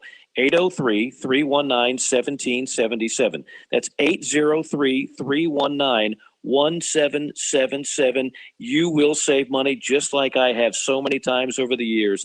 You can also visit him, amerisbank.com/Stuart Wingo. Stuart Wingo, the man with the plan for all your mortgage needs. Life. It has its ups and downs. Sometimes it's little things like hitting every red light or dropping your cell phone. Maybe it's the bills, rent, or pressure at work. But when it comes to the South Carolina Education Lottery, you should never feel like playing will solve everything. The lottery is a game. It's played for fun. So set a dollar amount. Expect not to win and make sure responsibilities, family, friends, and work come first. Visit playresponsibly.sc.com.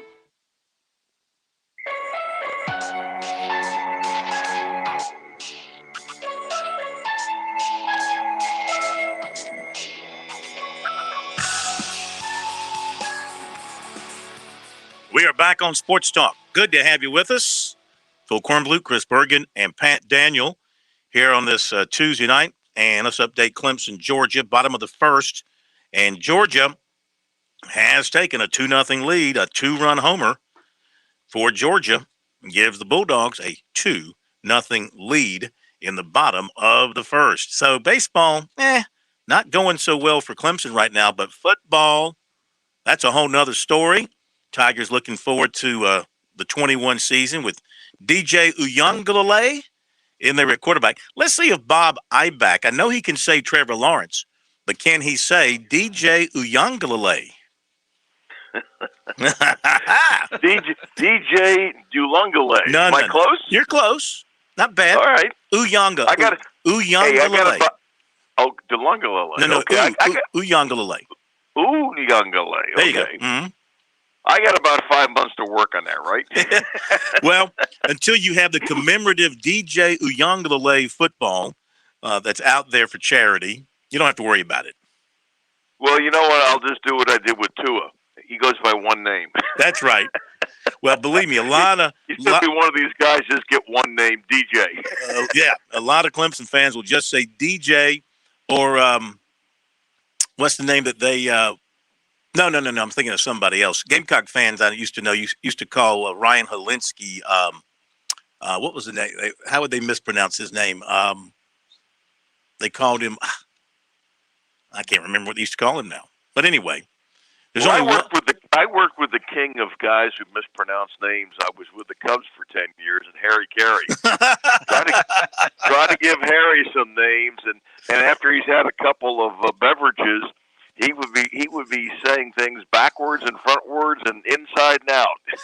Give us your best 30. Well, if you can, within 45 seconds, give us your best Harry Carey story. Best Harry Carey story was we had a young lady, Marla Collins, who was our ball girl, and she would sit on the on-deck circle, and she'd wear hot pants. Yes, I remember. Well, in April, as you guys know, it gets very, very cold still at Wrigley Field. So on this particular day in late April, Marla was actually she had ditched the long pair of trousers that she wore in the beginning of the season, and was the first day she was wearing her hot pants outfit. Okay, very distractive to the opposing team near the on-deck circle. So Harry gets ready to go on the air, and he looks over at Milo Hamilton, and he says, "Milo, today's the first day we've seen Marla without her pants on." Well, he broke up so much for the entire inning that the opposing team was up. He couldn't stop laughing. He get ready to make a play-by-play call, and he couldn't stop laughing. So Milo ended up doing the whole half inning of play-by-play because Harry kept on thinking about what he had said. Unbelievable. Weren't the Cubs more fun when they were just losers and you could have fun like that? Oh, I'll tell you what. It was the first 2 years I was here, 81 and 82. They were the lovable losers in town. And we came back from one road trip. We had really played poorly in Montreal. So we get on the plane, and our manager at the time was Lee Elia, the guy who had the famous tirade in 1983. Yeah. Well, Lee said in the clubhouse that day after the game, we had lost like 5 in a row. He says, "You guys are nothing but garbage. You're nothing but garbage." So now we all get to the airport, and Lee Smith, our future Hall of Fame relief pitcher, he gets these trash bags, and we all boarded the plane with cutouts and putting the trash bag over our head. And as we got by, we walked by Lee because he was up in the front part of the plane where the manager always sit, and we all said, "Okay, Skipper, if we're garbage, we got to look like garbage. If we're garbage, we got to look like garbage." And we all got on the plane that way. It broke up the team. We ended up we broke our 5-game losing streak, and I think we went on to win 10 of the next 11 games. That can happen in baseball. Hey, we're getting short on time. I don't want to take up all our time here in in history, but tell us what you got with Trevor Lawrence and these commemorative footballs. Yeah, I know we were speaking about it last night, and I got a chance to talk to an NFL scout. You know, we were talking about Trevor and these footballs that we're doing for Rawlings and for the Purple Heart Homes Golden Corner chapter, which helps out veterans in the area there, helps them build new homes or modify existing homes. We only made 2,021 of these Rawlings full-size footballs to salute his great career at Clemson. He's the winningest Clemson quarterback in history, 34 wins that he compiled in 3 years. And a portion of the proceeds are going to be donated to that charity. They're only $99. They come with a numbered certificate of authenticity. And in a moment, I'll give out that phone number and website how you can order these. We're about 1/4 of the way sold out. We started this yesterday on your show last night, and we got a great response. The top panel on the ball has an action image of Trevor Lawrence, his stats. It'll say limited edition. Middle panel has the Clemson helmet logo, some stadium history, Tigers championship history, and then the last panel's got 2 nice orange tiger paws, and right in the middle, we've got all kind of cool information on Trevor Lawrence's career highlights and awards at Clemson. Of course, everybody remembers him leading the team to his freshman year undefeated season, the NCAA title, and of course that memorable big win, 44-16 against Alabama, which Nick Saban's worst beating in his coaching career at Bama. So this will all have that information on this football, and this salutes a great young man who's going to be the #1 draft pick next Thursday. Yeah, that's coming up quickly. Hang on for a second, if you can hang on. I'm sorry we ate up your time reminiscing, but we'll let you give that information on how to get this when we come back from the break. Hang on. Bye back with us here on Sports Talk. Back in a moment. On Point Weather is made possible by our friends at Palmetto Citizens Federal Credit Union on 107 The Point. And here's tonight's forecast. A mild evening with a low of 56 and a 20% chance of a shower. Tomorrow, bright and sunny with a high of 76, but look for some gusty winds throughout the day. Thursday and Friday will be a bit cooler, but very nice and sunshine-filled. Saturday, though, we expect a 60% chance of showers on and off. I'm Brian Leonard with your On Point local weather. As an organ donor, your story doesn't have to end. The good in you can live on. In fact, you could save up to 8 lives and restore sight and health for many more. Sign up right now online as an organ, eye, and tissue donor. You'll be happy you did. And just maybe someone else will be happy too. Go to organdonor.gov. It saves lives. U.S. Department of Health and Human Services, Health Resources and Services Administration. With SRN News, I'm Keith Peters in Washington. President Joe Biden said Tuesday the conviction of former Minneapolis police officer Derek Chauvin in the killing of George Floyd can be a giant step forward for the nation in the fight against what he called systemic racism. Biden spoke from the White House hours after the verdict alongside Vice President Kamala Harris, with the pair calling for Congress to act swiftly to address police reform. It's not enough, Biden said of the verdict. We can't stop here. Biden spoke after telephoning Floyd's family, telling them, quote, "We're all so relieved," unquote. A down day on Wall Street as the Dow dropped 256 points to close at 33,820. The Nasdaq dropping 128 points, with the S&P 500 lower by 28. Oil dropped 77 cents to $62.61 a barrel. More details at srnnews.com.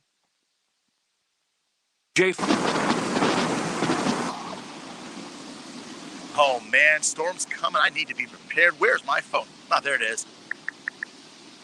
All right, here's the Dominion Energy app with Face ID, and I am ready to go. That's right, folks. If those South Carolina storms hit, the new Dominion Energy mobile app is a must-have. So easy to use and convenient to have around. It's not just for power outages. With this app, you have instant access to all of your energy usage, too. Pretty cool stuff. Take it from me. Be prepared this season and download it today. One thing you hear on The Point all day long, it's be intentional. You hear it from our local and national hosts, and I practice what I preach. So when it comes to my biggest financial investment, my home, well, I'm pretty intentional. I had Allstate Seamless Gutter come out, and they fixed me up. Think about this. You spend between, $800, $1,500 on gutters for your house. That's an intentional investment. It protects your home against so many things that can cost thousands and thousands of dollars later on. Things like mold damage or foundation repairs. And while we're talking about being intentional, when Doug and his team came out, did the job on my home, well, we partnered up to help save you some money. If you call 833-5GUTTER, tell them you want that point discount, that's 40% off your gutters. Make an intentional decision about your home. Protect your biggest financial investment. They do great work. And you know, I won't endorse Allstate Seamless Gutter if I didn't have them come out and do the work on my own home. Peace of mind and new gutters at a great price. That's being intentional. Allstate Seamless Gutter, 833-5GUTTER. That's 833-5GUTTER. Hi, this is Marcia Klayman. And I'm Karen Pickard. We're your hosts for the Positive Point on Aging. We'll talk about aging gracefully and senior care every Tuesday morning from 8:30 to 9 o'clock a.m. Join us right here on The Point for the Positive Point on Aging. Brought to you by Oakley Village of Lexington. Hey, honey, I meant to ask you, how was your delivery from True Pharmacy? I am loving True Pharmacy. They made the transfer process so easy. They delivered my prescriptions the same day for the same price, all without the long wait. Wow, that is truly amazing. And when their technician dropped off my prescription, he told me about some of their other services. Oh, yeah, I saw that they also do COVID testing and immunizations on site. Same-day deliveries, same price, and fast, friendly service. I think we found our True Pharmacy home. True Pharmacy on Divine Street in West Columbia. Find us at truerxsc.com. Now is the time to build your business. Tune in on Mondays at 9 a.m. for the Brainstorm with Matt and Mike, founders of Splash Omni Media. We work with hundreds of business owners and will have the answers you're looking for. Mondays at 9 a.m. the Brainstorm with Matt and Mike. Have you fallen behind on your taxes and might be facing IRS penalties? Have wage garnishments, levies, or liens? Have unfiled tax returns? You want someone local and qualified. Don't fall for those national spots. Meet with me, Teresa, at Capital City Professional Services, and let me help you through your tax maze. I can help with all your tax resolution issues. There are options to get you back on track. Call Capital City Professional Services, 400-8683. That's 400-8683.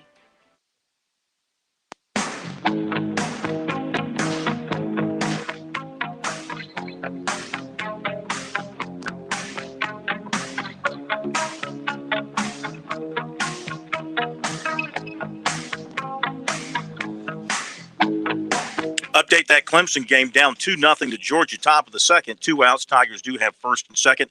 KT, Kerry Tharp coming up in just a moment.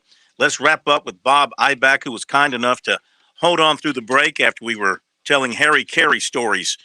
We were just saying we could listen to Harry Carey stories all night here on the show. They just amazing, great stories. But let's get to the business. How can people get their hands on these footballs? Yeah, we were talking about the Trevor Lawrence commemorative footballs for his career, and made by Rawlings. Only 2,021 of these will be made. They're $99 each. We just started selling them yesterday. We're already probably 1/4 of the way sold out. Makes a great Father's Day, Mother's Day gift. Here's how you can get these.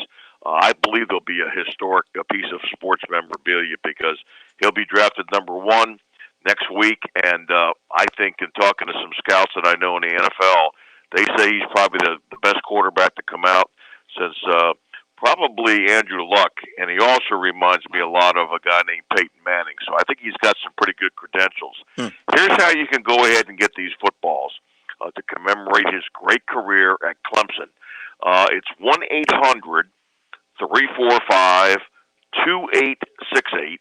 That's toll free, 1-800-345-2868, or simply go to the website, NICOsports.com, NIKCO sports.com. Again, that phone number, 1-800-345-2868.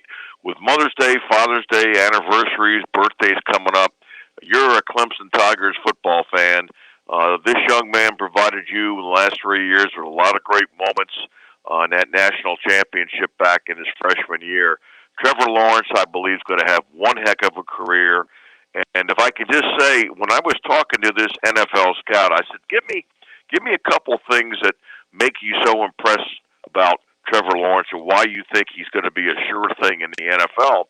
And he rattled off a couple things that I wrote down. He says he's got the size, the arm talent, athleticism, pocket presence, awareness, game experience, big game experience for sure, quality wins, temperament, and character. And I like that last two things, his temperament and character. And I saw that exhibited when he played at Clemson. I think he's the real deal, and I think folks in Jacksonville are going to love this kid. Hey, Bob, we thank you as always. I'm glad we're helping you move these footballs out, and we'll talk to you again later in the week. All right. You guys have a good evening now, okay? All right. Thank you very much. Bob Ibach with those Trevor Lawrence footballs here on Sports Talk.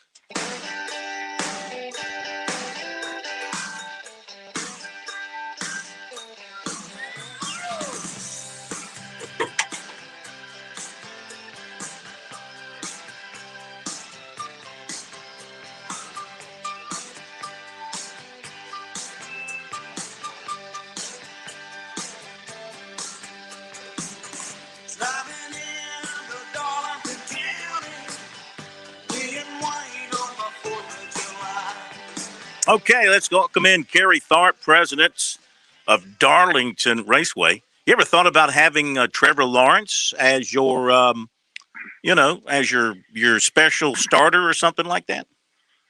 No, but I tell you, I think it's a great idea.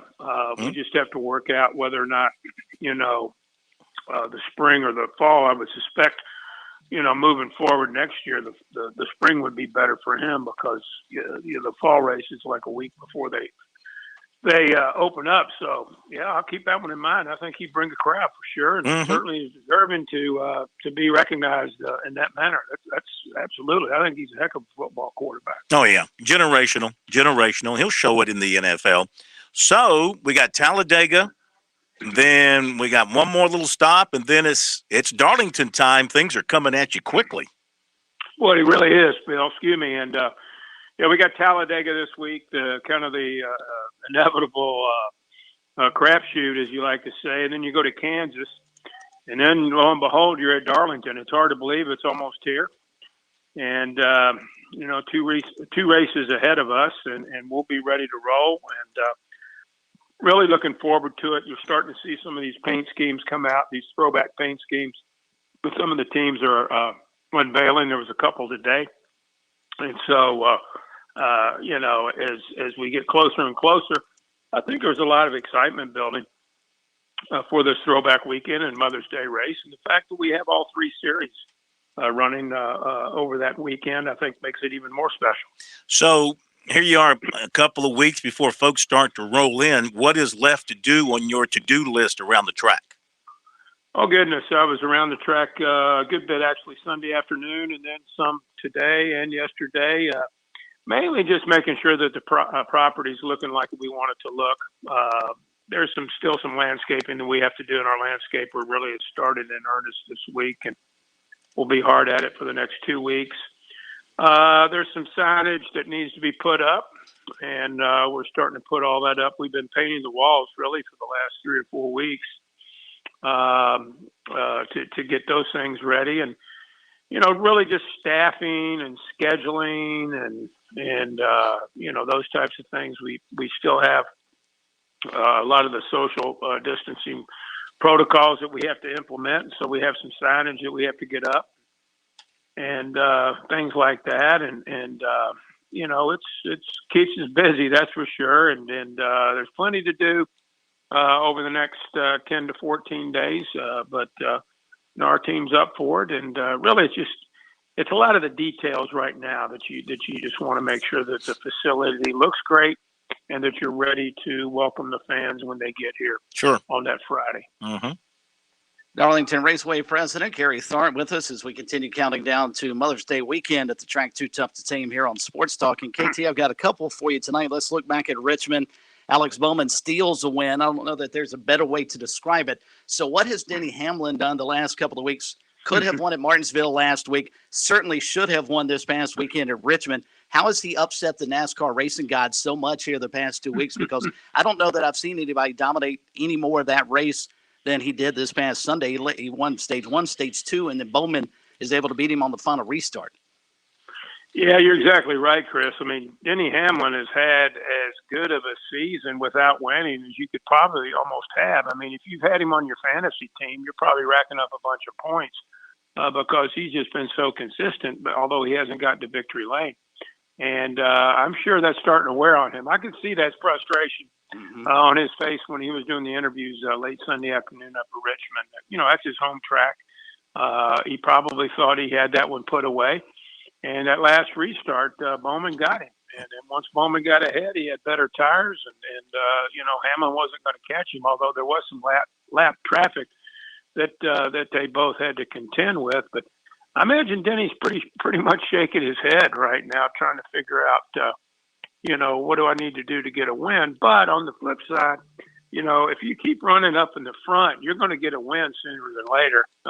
It's certainly better than running in the back. So I suspect Denny Hamlin will get to victory lane here very soon. Assuming he does, which I agree with you, that would be the 9th different winner at some point in time. I think we all agree Chase Elliott is going to win one, if not two, of the upcoming road course events. KT, is it possible? Is this going to be the year that we have 16 different winners, or perhaps 17, where somebody might get left out of the playoffs even though they won a race? Well, Chris, at one point I wasn't sure if that would be possible, but the way that things are kind of shaking out right now, we have eight different winners, so we're halfway there. You still got Talladega, you got Daytona in the summer, you got these road courses coming up, you got COTA, you got Circuit of Americas, you got Elkhart Lake. You got Nashville. Nobody's run there lately. And you got Darlington, so I think it's certainly a possibility that you could have 8 more different winners, or even 9. If you had 9, then somebody's staying at home. So that's never happened since they instituted the 16 playoff system. And but you look at the guys who still haven't won. You mentioned, Coach, we've been talking about Hamlin. You got Chase Elliott. You got Harvick. I mean, you got Kyle Busch. You got Kurt Busch. There's a long list of guys who have not won a race yet. And you would think that they certainly would get a victory before the playoffs start. Couple more minutes here with KT of Darlington Raceway fame. So let me go through my little checklist.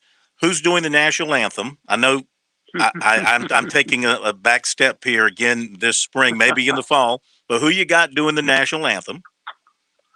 Well, right now we are still working on that. I know we've been working with Fox on that, and I do know that it's going to be a throwback artist. Oh, okay. Nice. They haven't really given me an indication on who that might be, but I think it's going to be somebody pretty cool. Mm-hmm. And there's some things that we'll do, I think, with our start of the race that are going to be very, very cool. We already know about Dale Earnhardt Jr. Going to be doing parade laps for the Xfinity race. We've got a couple things up our sleeve for the Cup race and maybe even for the truck race as well.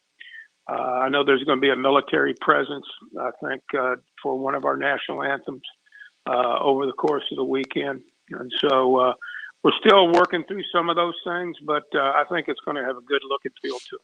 Flyover? We will have a flyover. I don't know yet from which installation, but we will have a flyover, and I think our fans will certainly enjoy that as well. Okay. And how about tickets? How are we looking there? Close to selling what you can sell? Yeah, the Cup race, Phil, if you haven't got a ticket yet for the Cup race, you need to do it this week because I think we just got really just a few hundred left to move. They're going to let us come in at around 30% capacity. Okay. For our Cup race, and so, but we've moved almost all of those units. We still have tickets on sale, obviously, for the Cup race, but very, very limited. And but we do have tickets on sale for the Xfinity race, which is part of the Dash for Cash program that the drivers participate in, and they can make more money if they have a good finish. And then on Friday night, we've got tickets available for the Camping World Truck Series race, and that's part of what they call the Triple Truck Challenge. And so if you have a winner in that series, I think you get an extra, if you win that race, you get an extra $50,000 on that Friday night at Darlington. So, that'll go a long ways in Darlington. Spending $50,000 in Darlington, you could do a lot of damage there. So, yes. So that's kind of cool for those two series to be able to participate in those types of things. Great.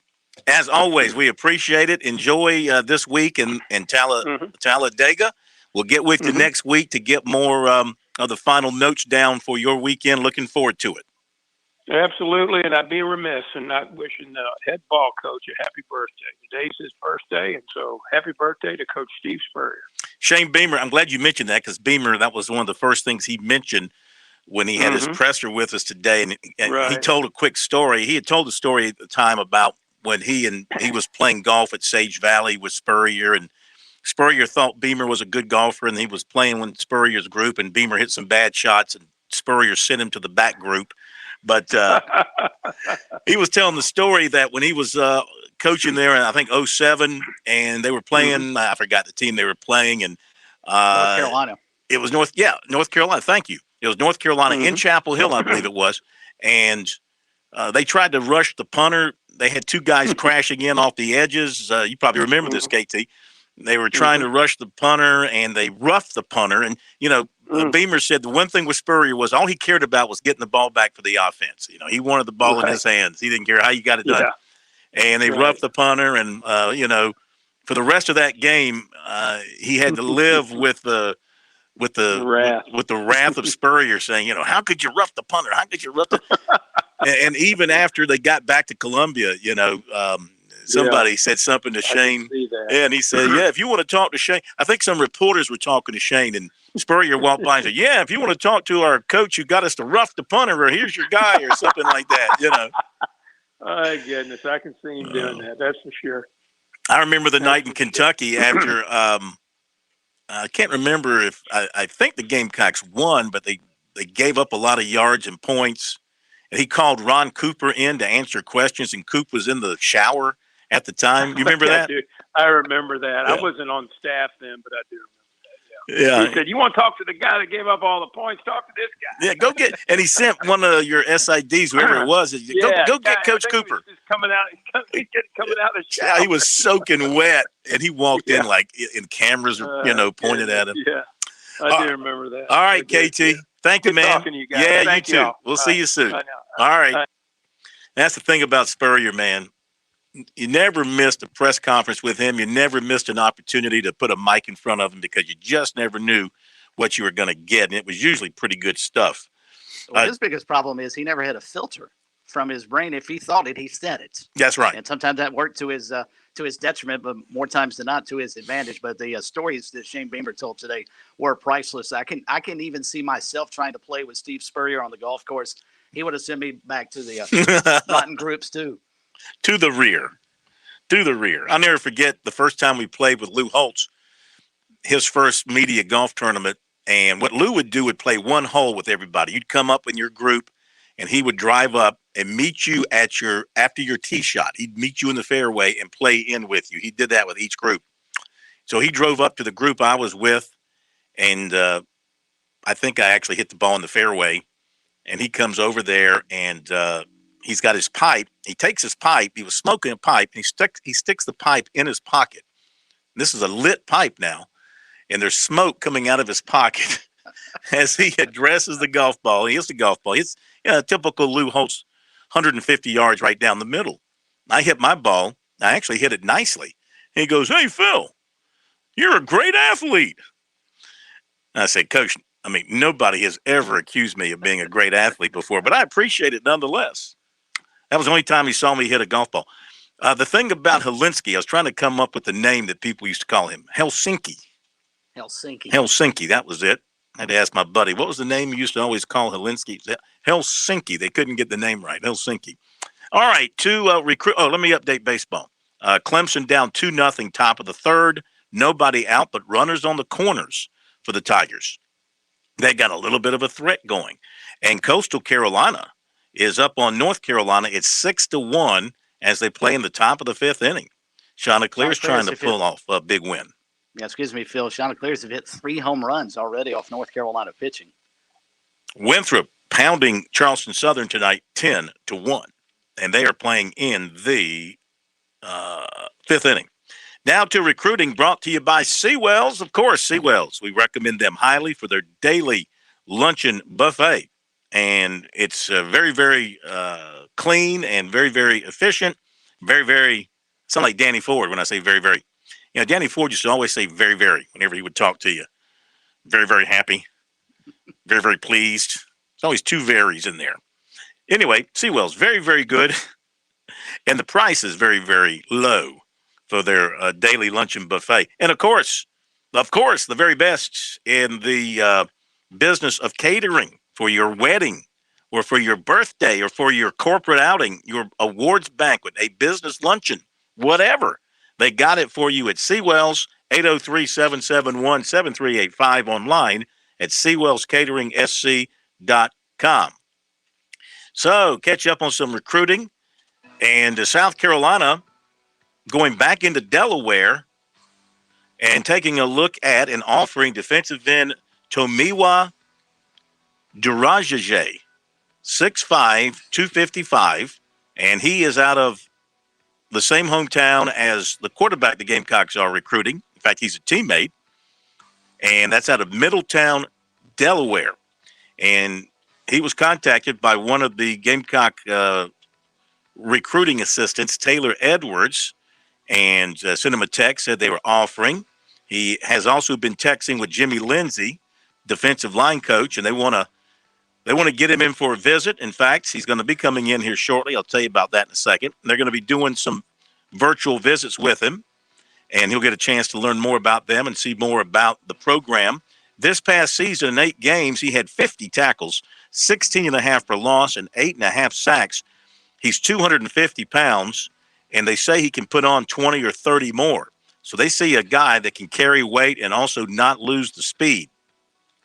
And so South Carolina's getting involved. He doesn't know much about the program, but he does know some of the players who've come through, like Jadeveon Clowney, he mentioned, Stephon Gilmore, J.C. Horn, Jordan Birch he's familiar with, he said, Zach Pickens, and, of course, Marshawn Lloyd and Debo Williams, who are from Delaware. He doesn't know them personally, but he knows about them.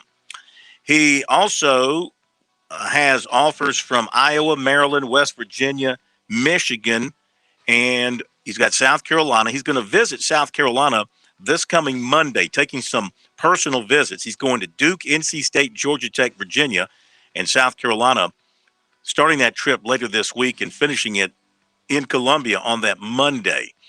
And he wants to see the campus, the academics. He'll be an early enrollee. He wants to look at business and engineering. So his teammate is the quarterback there in Middletown, Braden Davis. South Carolina's strongly after him. And he says they've talked about going to the same school, but by no means are they a package deal. He said 4 of the schools that have offered him have also offered Davis, and that's USC, West Virginia, Duke, and Georgia Tech. And they've talked about it, but it's not a lock they'll end up at the same place. He does like South Carolina, and he's a 3-star by 24/7 Sports, number 4 prospect in Delaware. He's got officials with Georgia Tech June 18th and Arkansas June 25th, and he'd like to set one with the Gamecocks. Now, today, USC offered 2023 running back Trey Holly, 5'8", 180, Farmerville, Louisiana, 4-star, number 4 running back nationally in the class. Last season, 2,709 yards and 44 touchdowns, 65 rushing touchdowns over the last 2 seasons. Of course, all the big boys will be on him.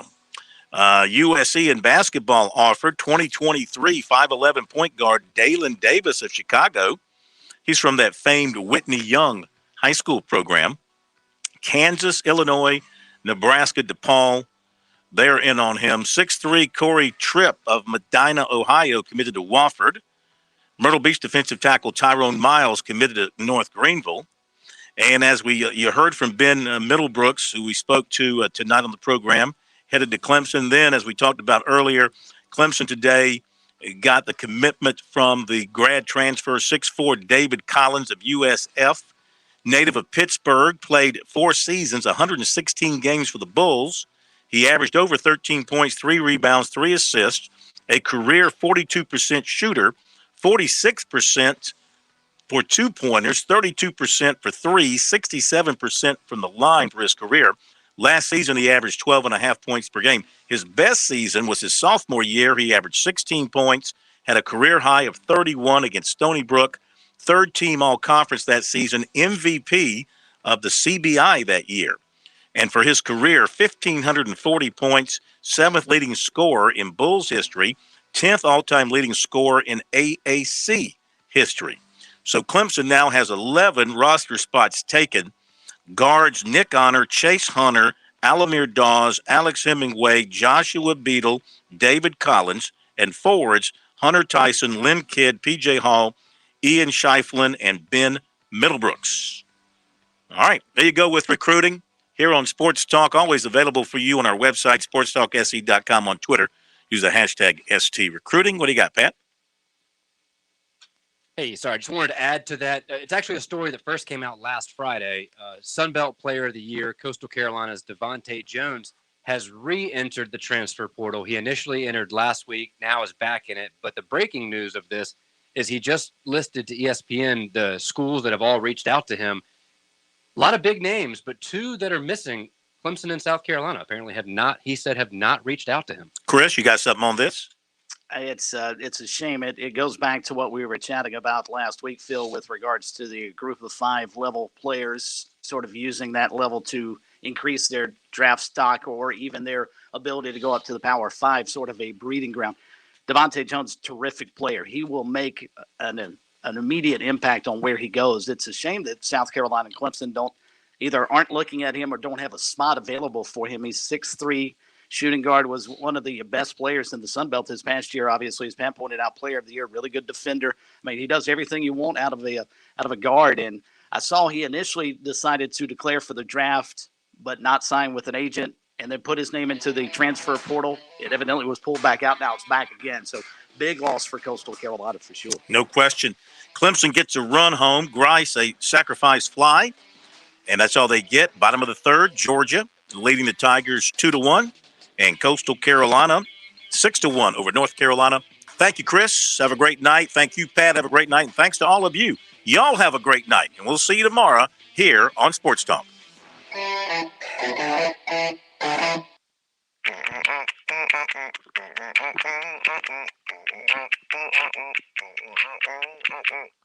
Someone will be right with you.